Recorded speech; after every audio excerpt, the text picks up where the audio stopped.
নমস্কার বন্ধুরা, মালয়েশিয়ায় বাঙালিয়ানার আরও একটি নতুন রেসিপিতে সকলকে স্বাগত। আজ আমি হাজির হয়েছি দারুণ মুখরোচক একটি মাছের ঝোলের রেসিপি নিয়ে। রেসিপিটা বানাবো মাত্র একটি মশলায়, আর এই রেসিপিটা যদি এই মশলায় বানিয়ে নেওয়া যায় খেতে কিন্তু অসম্ভব স্বাদ হয়। আর এই রেসিপিটা কিন্তু বানানো ভীষণ সহজ। চলুন তবে রেসিপিটি দেখে নেওয়া যাক। এই মাছের রেসিপিটা বানানোর জন্য হাফ চামচ পরিমাণ লবণ, হাফ চামচ হলুদ আর 2 চামচ সর্ষের তেল নিয়ে মাছটাকে ভালো করে ধুয়ে নিয়ে এবার মাছটাকে মাখিয়ে নিচ্ছি। এটাকে মোটামুটি 10 মিনিটের জন্য আমরা রেস্টে রেখে দেব। মাছটা যতক্ষণ মাখানো থাকবে ততক্ষণ একটা মশলা তৈরি করব। তার জন্য একটা পাত্রে নিচ্ছি 1.5 চামচ পরিমাণে রাঁধুনি আর 1 চামচ পরিমাণে জিরে, দিচ্ছি 4-5টা মতন কাঁচা লঙ্কা আর 1.5 ইঞ্চি মতন আদা। এবার সবকটি উপকরণকে জল দিয়ে ভিজিয়ে রাখবো, তারপর এটাকে একটা স্মুথ পেস্ট তৈরি করে নেব। এবার বেশ কিছু উপকরণ নিয়েছি একটা বেগুনের এবার দুদিকের মাথাটা কেটে ফেলে দিয়ে এবার এটাকে প্রয়োজন অনুযায়ী আমি টুকরো করে নিচ্ছি। বেগুনটা একটা প্লেটে তুলে নিয়ে এবার নিয়েছি 2টো আলু। খোসাটা বেশ ভালোভাবে ছাড়িয়ে নিয়ে এবার আলুটাকেও টুকরো করে নেব, ঠিক যেভাবে আমরা মাছের ঝোলের জন্য আলু কেটে থাকি। এই রান্নার শেষের দিকে এমন একটি উপকরণ অ্যাড করব যা এই রান্নার স্বাদকে দ্বিগুণ মাত্রায় বাড়িয়ে দেবে।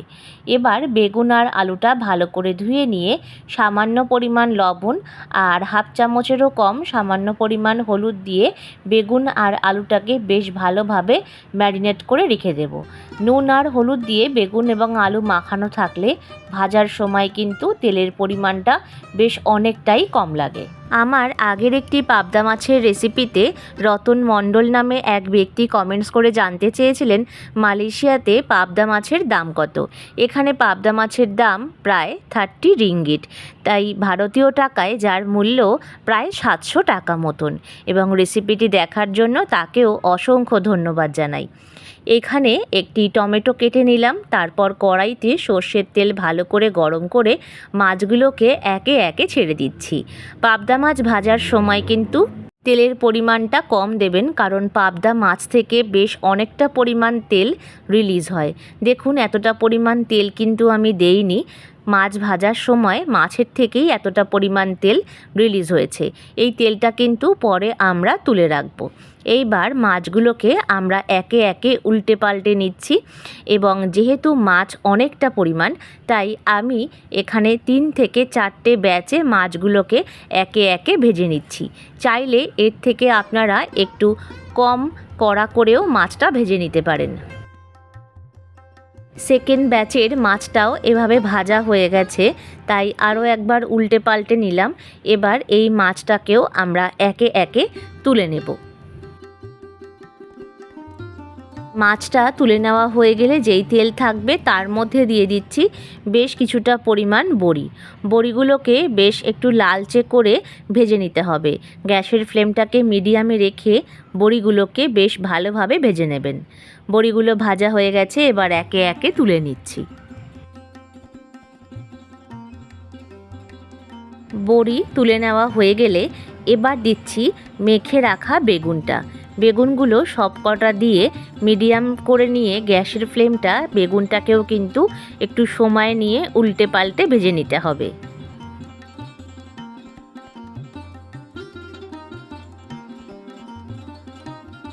পুরনো বন্ধুদের জানাই আমার তরফ থেকে অনেক অনেক ভালোবাসা।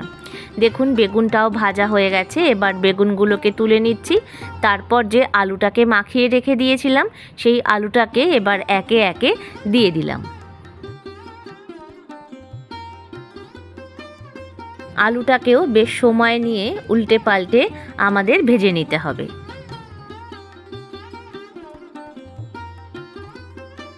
আলু ভাজা হয়ে গেছে, এবার একে একে আলুটাকে তুলে নিচ্ছি। দেখুন তেলটাও কিন্তু বেশ খানিকটা আমি তুলে নিচ্ছি।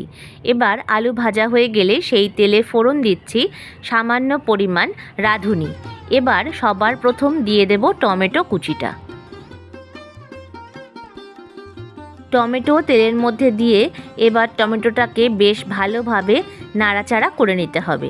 টমেটো হালকা নরম হওয়া শুরু করলে দিয়ে দেব 3 থেকে 4টে মতন কাঁচা লঙ্কা ফাটিয়ে।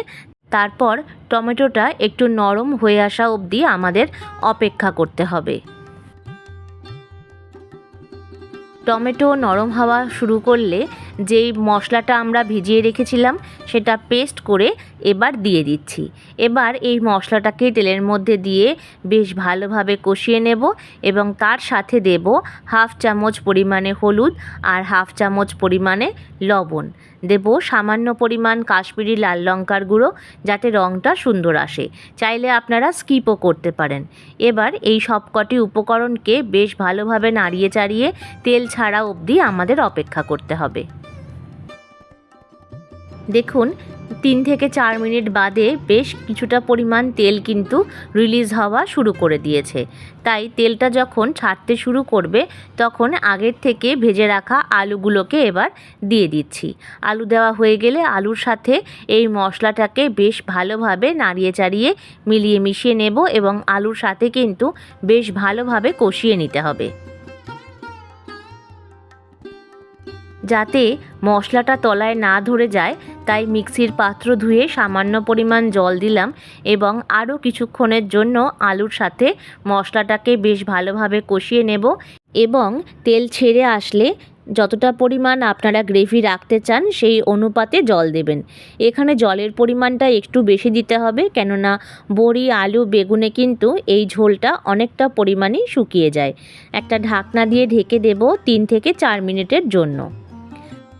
4 মিনিট পরে ঢাকনা সরিয়ে ঝোলটা বেশ সুন্দরভাবে ফুটে গেছে। আর এই রকম ঝোল থাকা অবস্থাতেই সবার প্রথমে বড়ি এবং বেগুনটা দিয়ে দিতে হবে, কারণ বড়ি দেওয়ার পরে কিন্তু ঝোল অনেকটাই শুকিয়ে যায়। তারপর আরও কিছুক্ষণ ফুটিয়ে নিয়ে এবার মাছগুলোকে দিয়ে দিতে হবে। মাছ দিয়ে বেশি ফোটানোর একদমই প্রয়োজন নেই, কারণ পাবদা মাছ কিন্তু ভীষণ শুকি। একটু খুন্তির সাহায্যে উল্টে পাল্টে দিলেই মাছের ঝোল কিন্তু একদমই তৈরি হয়ে যাবে। দেখুন মাছটাকে আমি খুন্তির সাহায্যে সামান্য উল্টে পাল্টে দিচ্ছি। তারপর দিচ্ছি বেশ কিছুটা পরিমাণ ধনেপাতা কুচি, যা দিলে এই রেসিপির স্বাদ দ্বিগুণ মাত্রায় বেড়ে যাবে। তারপর খুন্তি দিয়ে একবার ধনেপাতাটাকে একটু হালকা করে ঝোলের সাথে মিলিয়ে মিশিয়ে দিচ্ছি। ব্যাস, আমাদের তৈরি হয়ে গেল পাবদা মাছের ঝোল। কে কে এইভাবে ঝোলের রেসিপি বানান বাড়িতে অবশ্যই জানাবেন। আর রেসিপিটা যদি ভালো লেগে থাকে লাইক, শেয়ার, কমেন্টস এবং নতুন বন্ধুরা চ্যানেলটিকে সাবস্ক্রাইব করে আমার পাশে থাকবেন। প্রত্যেকে ভালো থাকবেন, সুস্থ থাকবেন।